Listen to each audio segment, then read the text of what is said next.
Okay, so the brand new releases keep on coming, and today I'm going to be giving my thoughts on this one called Rochas Man Intense, which is a follow-up to the original Rochas Man from all the way back in 1999 when this was first launched.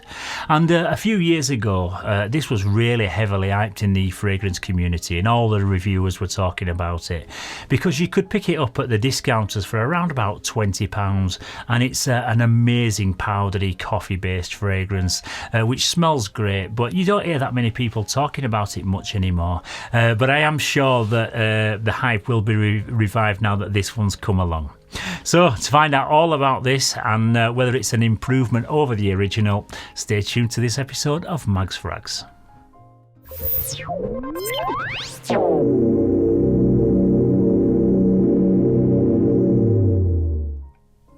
Yes, hello again everybody, and welcome to this latest episode of Mags Frags, where it's the fragrance that's the star of the show. My name's Paul, and today's scent of the day is Rochas Man Intense, which only came out a couple of weeks ago in February 2023, and it's a gourmand fragrance in an eau de parfum concentration. I bought this from a website called Beauty the Shop, and I paid just over £47 for this 100ml bottle size. But as I mentioned in my previous video, my order did take 3 weeks to arrive from Spain to the UK, so you might need to be patient if you do end up ordering from them. But at the time of recording this video, I could only find it on that website, and also on the Origins website, but it was priced at over £60 on there. So you are better off at the Beauty the Shop if you want to pick this one up.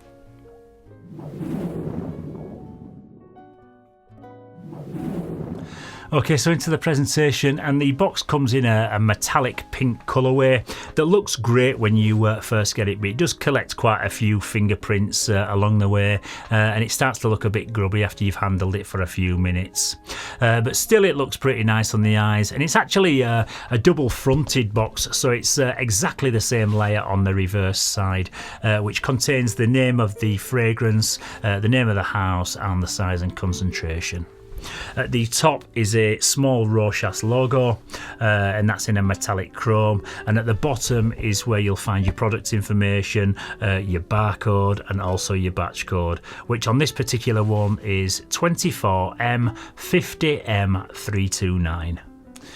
Yeah, I'm not going to lie, the bottle is a bit quirky looking and out there in terms of its design, but it certainly commands attention, and it comes in a clear frosted glass bottle, but this time the juice is like a nice pink colour rather than the clear, and it's easy to differentiate between the two now.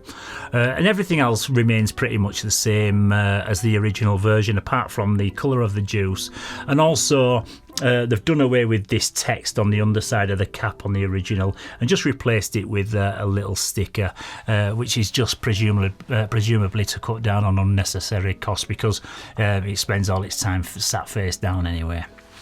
There's a little chrome band that runs all the way around the edge of the bottle, and it also features a little Rochas logo there. I don't know if the camera's going to pick that up there when it focuses.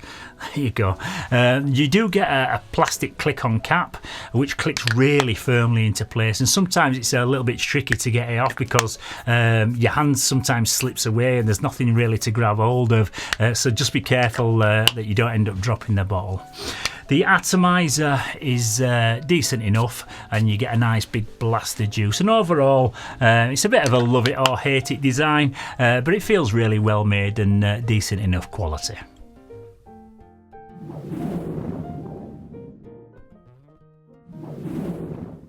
Yes, so into the note breakdown, and the top notes in this one are lavender and citruses. In the heart there's cappuccino and cedar, and the base note is vanilla.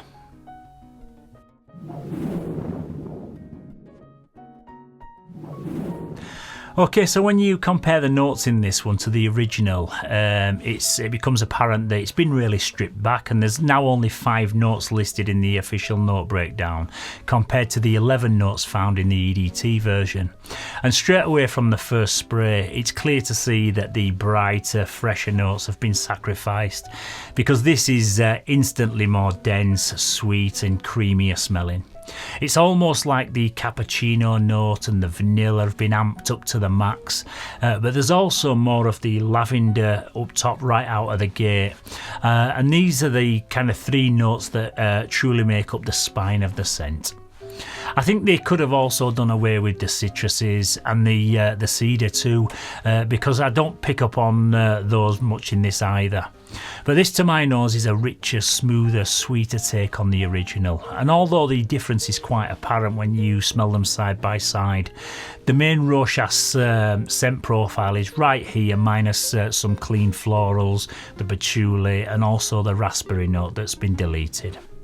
It's noticeably less bright and less fresh than the original, and pretty much from the first minute or so you can tell that this is more full-bodied and darker than the EDT, but it still has the same Rochas man DNA, so don't expect it to be one of those flankers that kind of forgets its roots and smells totally different to the original. This is basically the same smell but just thicker and more rich smelling. They've done a really excellent job at replicating a frothy cappuccino aroma, but this is not just like a straight up coffee scent. The lavender is very prominent, and so is the vanilla, and these three main accords produce a really intoxicating, warm and inviting aroma that just makes you want to keep going in again and again for another sniff.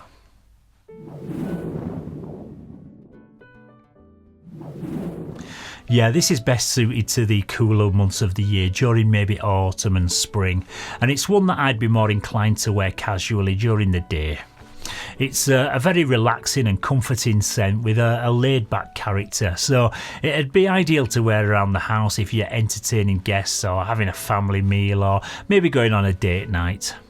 It'd also be a fairly decent work or office fragrance to wear during the day, but I've always kind of tended to reach for it when I'm just having a chill out day, either at home or maybe heading out shopping or going to a coffee shop, something of that nature. It's certainly not a clubbing or a night out fragrance, and it's one that in my opinion has to be worn in the correct setting to fully appreciate what it's all about.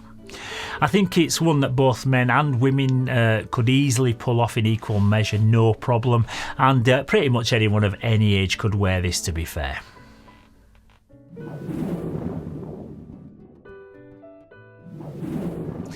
Yeah, the performance on this is definitely improved over the EDT version, but it's still not a very strong projecting scent.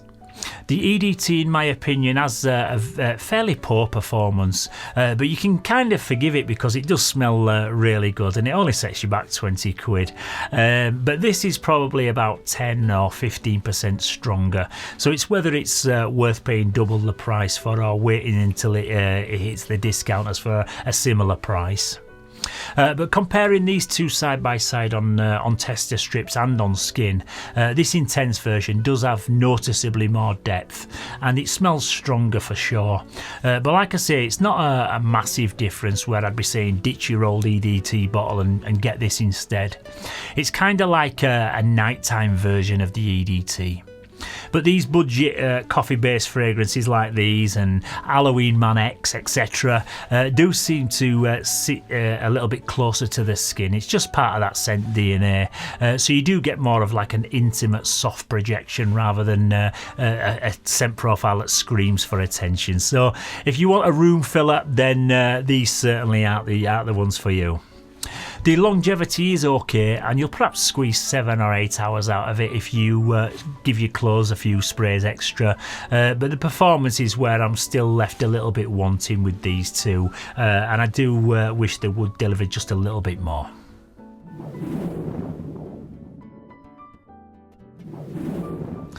Yeah, this is a really nice smelling coffee-based fragrance, and as silly as it sounds, it does achieve its objectives by actually being a more intense version of the original. But the difference between the two isn't that huge, and it's only when you compare them side by side that you can notice the slight improvements that this intense version has over the EDT. If you already own the EDT, then I'd say this is probably not worth purchasing yet until your existing bottle runs out. But if I was buying one of these for the very first time, I would lean definitely towards this new one because it does have a bit more depth and quality. And overall, I'd give this one probably about a 7.5 to an 8 out of 10. Okay, so once again, that's about it for this latest episode. But the new 2023 releases don't stop there. And I've got yet another one to bring you in the next episode when I give my thoughts on this one from Carolina Herrera, which goes by the name of Bad Boy Extreme. And I've got to say that if the bottle design's anything to go by, it might not be too bad. So tune in to find out if this is any good and what my thoughts are on it. And as always, guys, if you've got any value from this video and you've found it useful in any way, then please don't forget to give it a thumbs up and to also subscribe to the channel. It's also great to hear your opinions, your thoughts and your critiques on all of the fragrances that do feature in these reviews, so keep your comments coming down in the comments section. So once again, thank you very much for tuning into this latest episode. Stay safe, keep smelling fresh, and I'll see you very soon for another one. Bye bye for now.